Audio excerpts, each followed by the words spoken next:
Cancer का दूसरा type पढ़ने जा रहे हैं जिसका नाम है मैलिग्नेंट ट्यूमर। कौन सा ट्यूमर? Malignant tumour. रेडी? देखो, अगर हम बात करते हैं, इसके ब्रैकेट में बगल में जगह है, अगर नहीं जगह है तो कहीं पे लिखना। अगर हम बात करते हैं मैलिग्नेंट, तो मैलिग्नेंट का मतलब होता है हार्मफुल। क्या होता है बेटा? हार्मफुल। और हार्मफुल का मतलब क्या होता है? खतरनाक, बहुत ही डेंजर प्रकार का कैंसर। तो मैलिग्नेंट का मतलब होता है हार्मफुल, ब्रैकेट में लिख लीजिएगा। सुनो, होता क्या है कि हमारा जो भी सेल है, नॉर्मल सेल, ये समान रूप से विभाजन कर रहा है। 1 से 4, 4 से 8, जितना कोशिका का जरूरत है उतना कोशिका क्या करता है? बनाता है। इसको बढ़िया से समझो थोड़ा।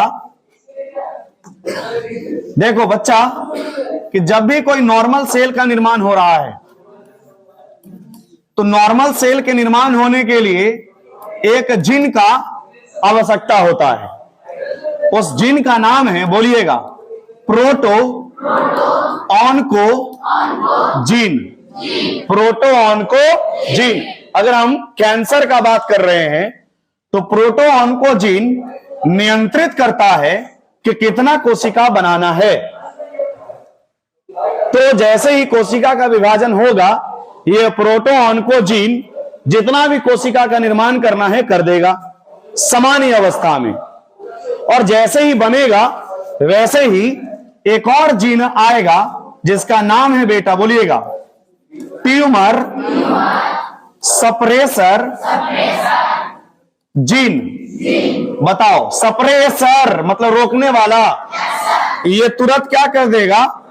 जितना बनना था उतना बना के कहे भैया थांबा, अब बन गया, अब आपकी जरूरत नहीं है। तुरंत ये ट्यूमर बनने नहीं देगा, ट्यूमर को तुरंत सप्रेस कर देगा, यानी कि कोशिका को अधिक मात्रा में बनने नहीं दिया। ये समान ये प्रोसेस है कोशिका निर्माण का। नॉर्मल सेल में कौन आया? Proto onco gene. ये विभाजित कर दिया जितना जरूरत था। इसका काम है केवल विभाजित करना, और इसका काम है विभाजन को रोकना। रोक दिया, अब बन गया क्या? अब देखो, लेकिन जब आपको कैंसर होगा तो यही सिचुएशन हो जाएगा। दूसरा क्या होगा, थोड़ा समझिए। मान लो आपके बॉडी में एक सेल है। सेल क्या कर रहा है बेटा? विभाजन। अरे बोलो, सेल जो है वो विभाजित हो रहा है क्या? लेकिन यहां पे अगर आपको कैंसर होना है तो होगा क्या कि ये जो आपकी बॉडी के अंदर प्रोटो ऑन्को जीन था, क्या था? प्रोटो ऑन्को जीन, ये अब बदल जाएगा दूसरा जीन में। ये प्रोटो ऑन्को जीन नहीं रहा, ये दूसरा जीन आ गया, और इस जीन का नाम है, बोलिएगा, onco gene. Proto onco gene किस में बदल गया? ऑन्को जीन में। अब कहोगे सर, ये प्रोटो ऑन्को जीन में बदला कैसे? अरे बोलिए, आखिर कुछ तो कारण होगा तभी ना बदला। तो सुनिएगा, बढ़िया से समझिएगा। यहां पे जो प्रोसेस होता है प्रोटो ऑन्को जीन को ऑन्को जीन में बदलना, जिसको हम लोग बोलते हैं, बोलिएगा, ऑन्को जेनिक ट्रांसफॉर्मेशन। ट्रांसफॉर्मेशन, बताओ, ऑन्कोजेनिक ट्रांसफॉर्मेशन, यानी कि प्रोटो ऑन्को जीन में बदल गया। That is called oncogenic transformation. और इसके लिए एक चीज उत्तरदायी होता है जिसका नाम है, बोलिएगा, कार्सिनोजेन। फिर से बोलो, ये कार्सिनोजेन जो है यही उत्तरदायी है ये प्रोटो ऑन्को जीन को ऑन्को जीन में बदलने के लिए, और इस प्रक्रिया को कहते हैं ऑन्कोजेनिक ट्रांसफॉर्मेशन। अब ये कार्सिनोजेन कौन है? सुनिए, कार्सिनोजेन एक ऐसा पदार्थ है जो हमारे बॉडी में कैंसर उत्पन्न करता है। क्या उत्पन्न करता है? कैंसर। यानी कि इसको हम कह सकते हैं कैंसर काउजिंग एजेंट। क्या बोलते हैं बेटा? Cancer causing agent. कैंसर उत्पन्न करने वाले एजेंट को क्या कहते हैं? कार्सिनोजेन। फिर से बोलो, कार्सिनोजेन ऑन्कोजेनिक ट्रांसफॉर्मेशन करवाता है, यानी कि प्रोटो ऑन्कोजिन को ऑन्कोजिन में बदल देगा। कौन? क्या? ये कार्सिनोजेन।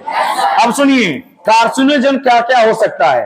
कार्सिनोजेन हमारा रेडिएशन हो सकता है, जो सूर्य का प्रकाश, एक्सरे, गामा रे, यूवी रे।